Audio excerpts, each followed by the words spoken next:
नमस्कार दोस्तों, मैं आपके अपने परिवार में सभी का बहुत बहुत स्वागत करता हूं।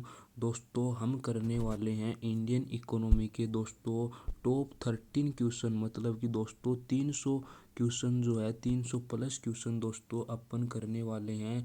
मतलब कि 300 से कम नहीं होंगे दोस्तों, 300 से ज़्यादा ही क्वेश्चन आपको मैं करवाने वाला हूं।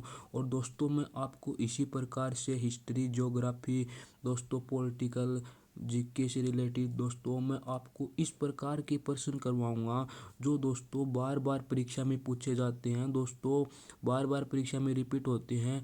दोस्तों हमको सिर्फ क्या करना है, अपन को सिर्फ सिलेक्शन लेना है दोस्तों, अपन को ज्ञान नहीं बढ़ाना है दोस्तों, अपन को केवल सिलेक्शन लेना है। सो दोस्तों अपन को उतना ही पढ़ना है जो परीक्षा में आता है।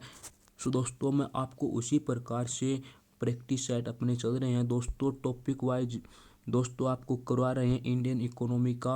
और आज का अपना ये प्रैक्टिस सेट दोस्तों कौन सा है, 9 का है। दोस्तों मैं आपको फिर से एक बार दोबारा कहता हूँ कि दोस्तों अपन को केवल सिलेक्शन लेना है दोस्तों, अपन को ज्ञान नहीं बढ़ाना है।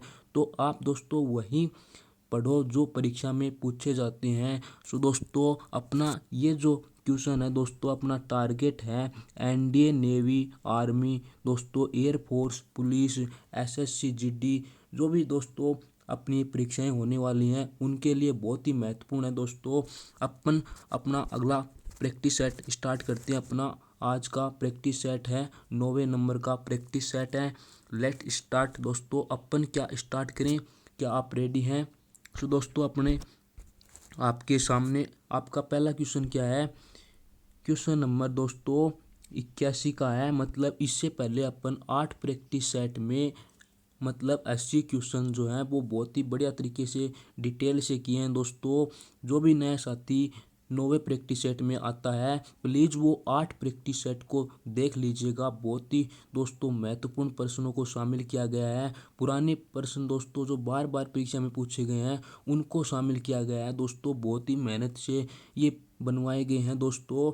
इसके लिए दोस्तों आपको कुछ नहीं करना है दोस्तों, आपको सिर्फ क्या करना है, इन प्रैक्टिस सेट को दोस्तों पहले दोस्तों आपको वीडियो को अच्छी तरीके से देखना है। फिर दोस्तों दूसरी बार इसको सुनते समय आपको लिख लेना है ताकि आपको अच्छी तरीके से याद हो जाए।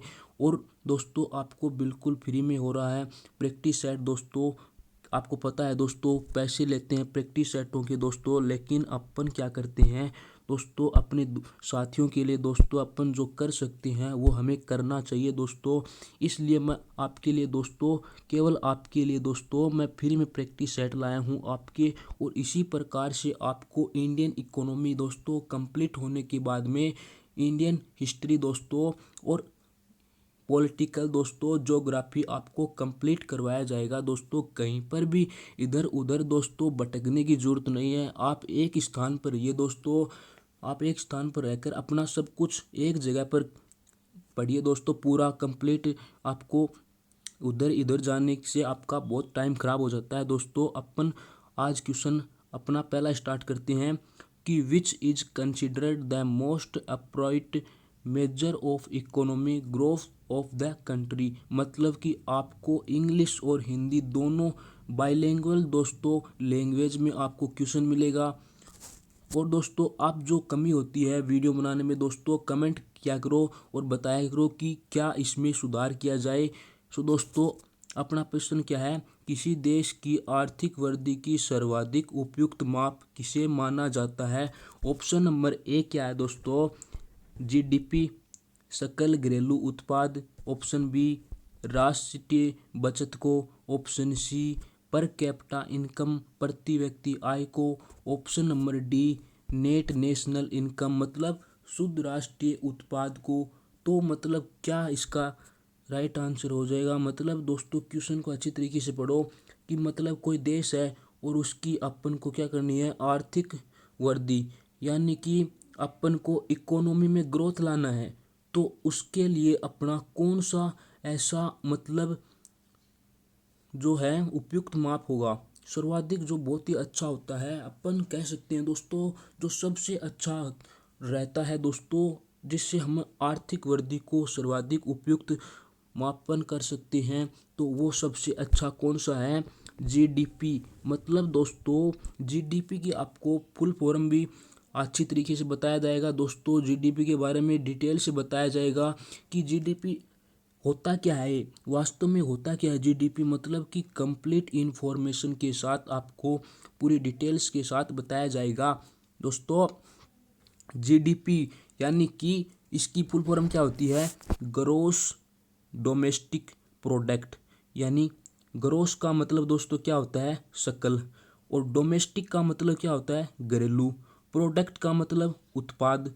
मतलब अपन कह सकते हैं जो अपना जो कुल घर का उत्पादन होता है दोस्तों, अपना जो कुल घर का उत्पादन होता है वो अपन कह सकते हैं दोस्तों जीडीपी यानी सकल घरेलू उत्पाद।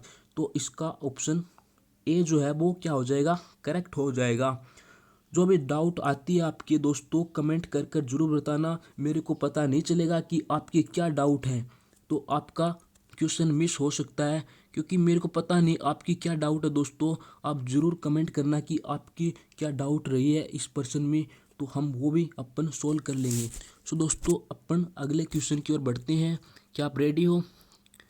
तो दोस्तों अपन अगला क्वेश्चन की ओर बढ़ते हैं। इससे पहले दोस्तों मैं आपको मतलब कि दोस्तों पीडीएफ में करवा दिया है, मतलब पीडीएफ में भी आपको इंक्लूड करवा दिया है। मतलब आपको यदि पीडीएफ लेना है तो वीडियो के डिस्क्रिप्शन में आपको टेलीग्राम का लिंक मिल जाएगा। वहाँ से आपको मतलब जो 8 प्रैक्टिस सेट हैं, आज अपना 9वां प्रैक्टिस सेट है, यानी कि इन 9 प्रैक्टिस सेट को आप एक साथ पीडीएफ ले सकते हैं। टेलीग्राम को ज्वाइन कर लेना, वीडियो के डिस्क्रिप्शन में इसका लिंक डाल दूंगा आज। सो दोस्तों अपन देख लेते हैं जीडीपी यानी ग्रोस डोमेस्टिक प्रोडक्ट। आपको मैंने पहले भी बता दिया यानी सकल घरेलू उत्पाद। मतलब जो सकल का मतलब क्या होता है? कुल। घरेलू का मतलब घर का, और उत्पाद का मतलब उत्पादन। तो अपन कह सकते हैं कुल घर का उत्पादन जीडीपी यानी ग्रोस डोमेस्टिक प्रोडक्ट। अगले क्वेश्चन की ओर बढ़ते हैं। अगला क्वेश्चन क्या है? Question number 82। Which is the best indicator of the economic growth rate of a country. मतलब किसी देश की आर्थिक विकास दर का सर्वश्रेष्ठ सूचक कौन होता है? यानी कोई भी देश है और उसकी अपन को क्या करनी है? आर्थिक विकास दर का सर्वश्रेष्ठ सूचक। ऑप्शन ए है जीडीपी सकल घरेलू उत्पाद को, option B per capita income यानी पीसीआई प्रति व्यक्ति आय, option C NNP, option D GNP. सभी साथी इसका क्या करेंगे? कमेंट करके बताएंगे कि इसका राइट आंसर क्या हो जाएगा, एकदम से करेक्ट आंसर इसका क्या हो जाएगा। मतलब कोई भी देश है दोस्तों, अपन उसका क्या करने चाहते हैं? विकास दर का सर्वश्रेष्ठ सूचक। मतलब अपन कह सकते हैं कि इससे अच्छा नहीं, मतलब अपन आर्थिक विकास की जो दर है उसका सर्वश्रेष्ठ सूचक क्या होता है दोस्तों? पर कैपिटा इनकम यानी पीसीआई प्रति व्यक्ति आय दोस्तों क्या होती है? सबसे सर्वश्रेष्ठ सूचक माना जाता है। Option number B is correct answer. Per capita income PCI प्रति व्यक्ति आय दोस्तों इसका क्या हो जाएगा? करेक्ट हो जाएगा। Question number 83। इससे पहले अपन देख लेते हैं, इसके बारे में भी जान लेते हैं दोस्तों। जीएनपी क्या होती है, एनएनपी क्या होती है, इनको ध्यान में रखना। मैंने आपको जीडीपी की फुल फॉर्म बता दी और पीसीआई की पर कैपिटा इनकम यानी प्रति व्यक्ति आय की, और ये भी जान लेते हैं कि एनएनपी क्या होता है और जीएनपी क्या होता है। अपन इनके बारे में भी जान लेते हैं। तो जीएनपी क्या होता है दोस्तों? जीएनपी का मतलब ग्रोस नेशनल प्रोडक्ट, यानी जी का मतलब ग्रोस, एन का मतलब नेशनल और पी का मतलब प्रोडक्ट। ये मतलब कैसे प्राप्त होता है? जब अपन यानी जीडीपी में अपन क्या कर देते हैं? जीडीपी का मतलब यानी कि ग्रोस डोमेस्टिक प्रोडक्ट, यानी जब अपन सकल घरेलू उत्पाद में क्या कर देते हैं? जो अपने विदेशों से प्राप्त आय होती है उनको यदि अपन प्लस कर दें तो हमें क्या प्राप्त हो जाएगी? जीएनपी हमें प्राप्त हो जाएगी। और अपना एनएनपी क्या होता है? ये क्या होता है? मतलब जब अपन जीएनपी में से अपन क्या कर देते हैं? डिप्रिसिएशन कर देते हैं, यानी मूल्यह्रास कर देते हैं या व्यय कर देते हैं, तो हमारा क्या हो जाता है? एनएनपी प्राप्त होता है। तो इस प्रकार से अपन कह सकते हैं कि हमारे ये कोई डाउट नहीं है इसमें। सो दोस्तों अपन अगले क्वेश्चन की ओर बढ़ते हैं। अपना अगला क्वेश्चन क्या है, क्वेश्चन नंबर 83 का है दोस्तों, when was national income first calculated in India. मतलब कि भारत में राष्ट्रीय आय की गणना दोस्तों सर्वप्रथम कब की गई। सो दोस्तों अपन अपने पास ऑप्शन 1860 से 65, 1864-65 में, 1867-68 में और 1870-72 में। सो दोस्तों इसका आपको राइट आंसर बताना होगा, कमेंट कर कर बताओ दोस्तों इसका राइट आंसर क्या हो जाएगा। यानी कि दोस्तों भारत में राष्ट्रीय आय की गणना जो है वो सर्वप्रथम कब की गई थी, सन 1867-68 में। यानी कि ऑप्शन नंबर दोस्तों सी जो है वो इसका बिल्कुल क्या हो जाएगा, राइट हो जाएगा। यानी 1867-68 में भारत में क्या की गई, राष्ट्रीय आय की गणना सर्वप्रथम की गई थी। और इसके बारे में भी जान लेते हैं दोस्तों, कुछ इम्पोर्टेंट इसके पॉइंट हैं।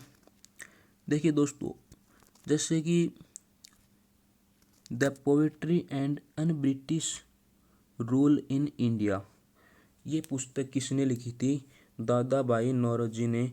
The poetry and un British rule in India, इसको भी याद रखना, दादा भाई नौरोजी ने इसको लिखा था। सो दोस्तों अपने अगले क्वेश्चन की ओर बढ़ते हैं। अगला क्वेश्चन क्या है, क्वेश्चन नंबर 84 का है, where is the India statistical in located. यानी भारतीय सांख्यिकी संस्थान जो है वो कहाँ पर स्थित है। Option number a new Delhi में, पुणे में, कोलकाता या मुंबई। तो इसका कौन सा राइट आंसर हो जाएगा, मतलब जो अपनी जो भारतीय सांख्यिकी संस्थान है वो कहाँ पर स्थित है। तो सभी को पता होना चाहिए दोस्तों, ये बहुत ही इम्पोर्टेंट प्रश्न है दोस्तों। यही प्रश्न दोस्तों बार बार पूछे जाते हैं दोस्तों। आप दोस्तों डाउट नहीं होना चाहिए दोस्तों, इन प्रश्नों में आपको फिक्स याद रहना चाहिए कि ये इसका ऑप्शन दोस्तों कौन सा सही हो जाएगा, कोलकाता। मतलब कि जो भारतीय सांख्यिकी संस्थान है वो कहाँ पर स्थित है, कोलकाता में स्थित है दोस्तों। ये फिक्स क्वेश्चन होते हैं, हमें पता है दोस्तों ये क्वेश्चन पूछे ही जाते हैं, तो हमें याद कर लेना चाहिए दोस्तों। ये क्या है दोस्तों, यहाँ पर क्वेश्चन 84, यहाँ पर दोस्तों ये 87 कैसे आ गया दोस्तों। ये क्वेश्चन क्या हो गए, आगे पीछे हो गए दोस्तों। ये दोस्तों अपनी टेक्निकल टीम जो है दोस्तों हो जाता है, कोई बात नहीं दोस्तों। अपन क्वेश्चन नंबर 85 मानकर करेंगे दोस्तों, इसका क्वेश्चन नंबर 85 मानकर करेंगे। What is the best measure of national income. मतलब राष्ट्रीय आय का सर्वश्रेष्ठ मापक क्या है। ऑप्शन ए NNP, GDP, CSO, MQA। देखिए दोस्तों हमने NNP के बारे में भी जान लिया और GDP के बारे में भी जान लिया, और ये जो दोनों हैं इनके बारे में भी अपन दोस्तों जान लेंगे, CSO और MQA क्या होती हैं। दोस्तों अपन इनके बारे में भी जान लेंगे। आप इसका सही आंसर बताइए कि जो राष्ट्रीय आय है उसका सर्वश्रेष्ठ मापक क्या है।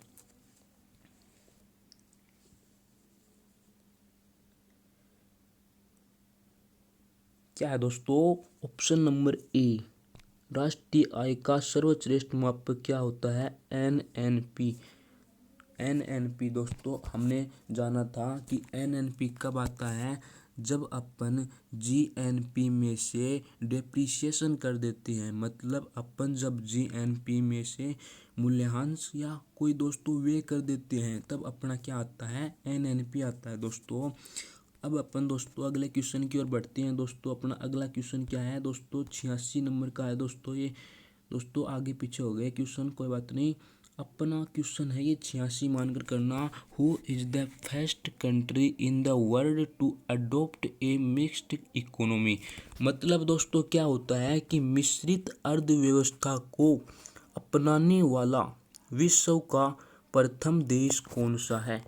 मतलब दोस्तों अपन को क्या बताना है कि जो मिश्रित अर्थव्यवस्था है उसको अपनाने वाला, मतलब दोस्तों अडॉप्ट करने वाला, ऐसा मतलब दोस्तों विश्व का प्रथम देश कौन सा है? ऑप्शन नंबर ए दोस्तों क्या है? भारत, इटली, पाकिस्तान और फ्रांस। तो सभी साथी क्या करेंगे, कमेंट करके बताएंगे कि इसका राइट आंसर कौन सा हो जाएगा।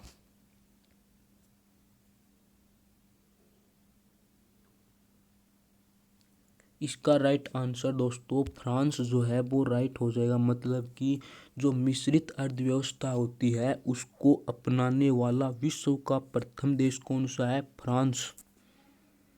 सो दोस्तों अपन अगले क्वेश्चन की ओर बढ़ते हैं। क्वेश्चन नंबर दोस्तों 89 का नहीं है, ये 87 मानकर करना। Which country adopted the first socialist economy in the world, मतलब कि विश्व में सर्वाधिक दोस्तों सर्वप्रथम समाजवादी जो अर्थव्यवस्था को किस देश ने अपनाया था? मतलब जिस प्रकार से हमने देखा पहले क्वेश्चन, इससे पहले जो क्वेश्चन था उससे पहले अपन क्या देखा था कि विश्व में सर्वप्रथम जो मिश्रित अर्थव्यवस्था को अपनाने वाला जो देश था दोस्तों वो कौन था? फ्रांस था। अब अपन को दोस्तों क्या पूछा है कि समाजवादी जो अर्थव्यवस्था होती है उसको किस देश ने अपनाया था? ऑप्शन नंबर ए क्यूबा, चीन, अमेरिका, रूस। इसका राइट आंसर क्या हो जाएगा?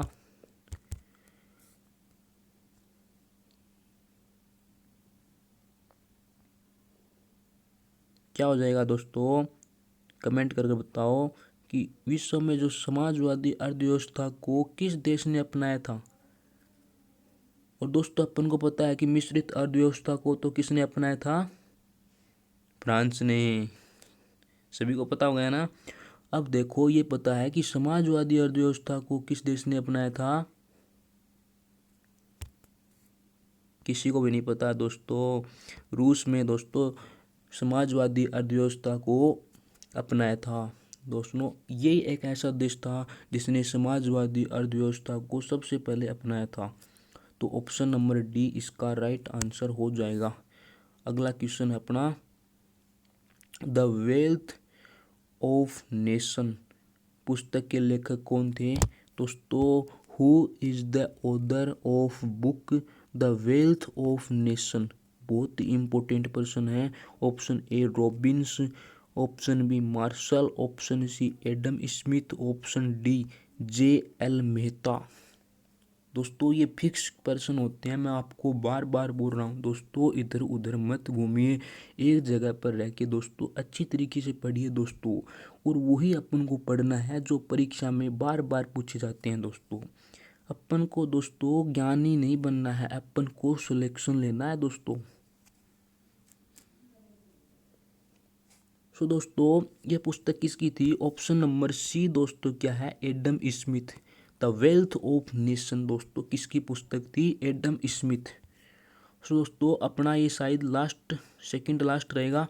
क्वेश्चन नंबर दोस्तों, Suresh Tendulkar committee is related to home, यानी कि सुरेश तेंदुलकर समिति जो है वो किससे संबंधित है? दोस्तों ये समिति होती हैं, कमेटी होती हैं कुछ, वो अपन को याद करनी पड़ती हैं फिक्स। जैसे मैं आपको बताऊंगा कि जो सुरेश तेंदुलकर की जो समिति है वो किससे संबंधित है? ऑप्शन ए गरीबी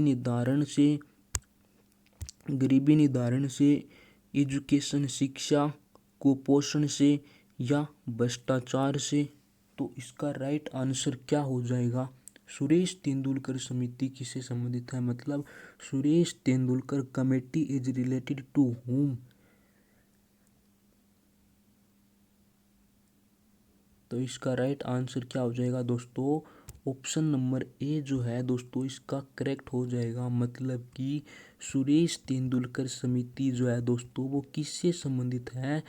वो गरीबी निवारण से दोस्तों, मतलब पॉवर्टी डिटर्मिनेशन, गरीबी निवारण से दोस्तों सुरेश तेंदुलकर समिति का संबंध होता है। अगला क्वेश्चन अपन बढ़ते हैं दोस्तों। अगला क्वेश्चन शायद दोस्तों ये अपना ये लास्ट क्वेश्चन रहेगा। हाँ दोस्तों ये बिल्कुल लास्ट क्वेश्चन है। अगला दोस्तों अगला क्वेश्चन अपना क्या है, क्वेश्चन नंबर दोस्तों लास्ट है ये कि when was the central statistical organisation stabilised, मतलब केंद्रीय सांख्यिकी संगठन की स्थापना कब की गई। दोस्तों ऑप्शन नंबर ए 2 मई 1951, जून 1997, मार्च 1997, मार्च 1950। दोस्तों फिक्स क्वेश्चन होते हैं, इनको याद कर लेना अच्छी तरीके से। तो इसका राइट आंसर क्या हो जाएगा दोस्तों, 2 मई 1951, यानी कि केंद्रीय सांख्यिकी संगठन की स्थापना दोस्तों किसने की थी, नहीं कब की थी दोस्तों, 2 मई 1951 में। सो दोस्तों अपन को ये जान लेना है। आपको यदि मैं दोस्तों पूछूं कि 1 मई को दोस्तों अपन क्या मनाते होंगे, दोस्तों 1 मई को अपन क्या बनाते होंगे, दोस्तों आपको यदि मैं पूछूं तो कमेंट करके बताना कि अपन 1 मई को क्या मनाते हैं दोस्तों, 1 मई को क्या मनाते हैं। सो दोस्तों अपन 1 मई को श्रमिक डे, मतलब जो अपन मजदूर दिवस बोल सकते हैं दोस्तों, वो मनाया जाता है। सो दोस्तों सभी दोस्तों का शुक्रिया, जिसने भी दोस्तों अपना प्रैक्टिस सेट ये देखा है दोस्तों, सभी को मैं बहुत धन्यवाद देता हूं दोस्तों, सभी का बहुत शुक्रिया। और दोस्तों मैं आपको यही कहूँगा कि भाई अपने परिवार में दोस्तों ज़्यादा से ज़्यादा दोस्तों अपने जो अपने साथी हैं वो अपने जोड़ो दोस्तों, और ज़्यादा से ज़्यादा दोस्तों अपने जल्दी से दोस्तों 1000 जो सब्सक्राइबर हैं दोस्तों वो जल्दी से करवाओ दोस्तों, ताकि दोस्तों हम भी लाइव प्रैक्टिस कर सकें। और दोस्तों मैं आपको यही कहना चाहता हूँ अंत में, सो दोस्तों आप एक जगह पर रहिए और दोस्तों अपने ये प्रैक्टिस सेट बहुत ही इम्पोर्टेंट रहेंगे। सो दोस्तों आप सभी का बहुत बहुत स्वागत है अपने परिवार में। जय हिंद, जय भारत।